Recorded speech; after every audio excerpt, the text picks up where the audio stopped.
पुढच्या बातमीकडे वळूयात। मुख्यमंत्री वैद्यकीय सहायता कक्षाबाहेर सिलिंगचा भाग कोसळलेला आहे। मंत्रालयामधल्या 7व्या मजल्यावरील सिलिंगचा काही भाग हा कोसळलेला आहे। सिलिंगला गंज लागल्यामुळे काही भाग कोसळल्याची माहिती समोर येते।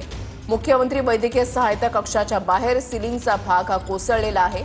मंत्रालयामधल्या 7व्या मजल्यावरील सिलिंगचा काही भाग हा कोसळलेला आहे। थेट दृश्य आपण पाहताय। अक्षय मणकाडी आमचे प्रतिनिधी या संदर्भातली अधिक माहिती देतील। अक्षय, नेमकं काय घडलंय?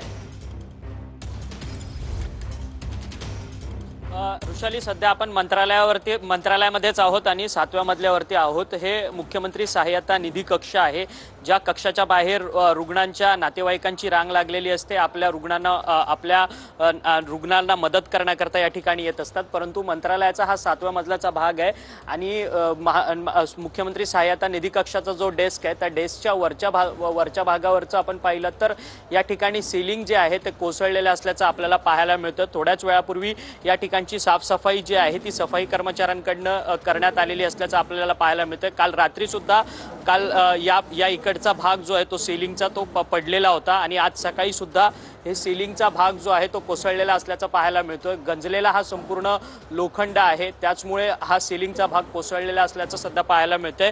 या ठिकाणी संपूर्ण कोसळलेला भाग जो आहे तो खाली पडलेला होता, परंतु सफाई कर्मचाऱ्यांकडनं या ठिकाणी सफाई झालेली असल्याचं आपल्याला पाहायला मिळतंय।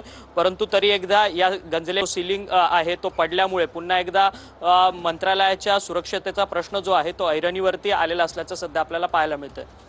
नक्कीच धन्यवाद अक्षय दिलेल्या सविस्तर माहितीसाठी। मंत्रालयामधल्या 7व्या मजल्यावरील सिलिंगचा काही भाग जो आहे तो कोसळलेला आहे। मुख्यमंत्री सहायता निधीच्या कक्षाच्या बाहेरच हा संपूर्ण प्रकार घडलेला आहे।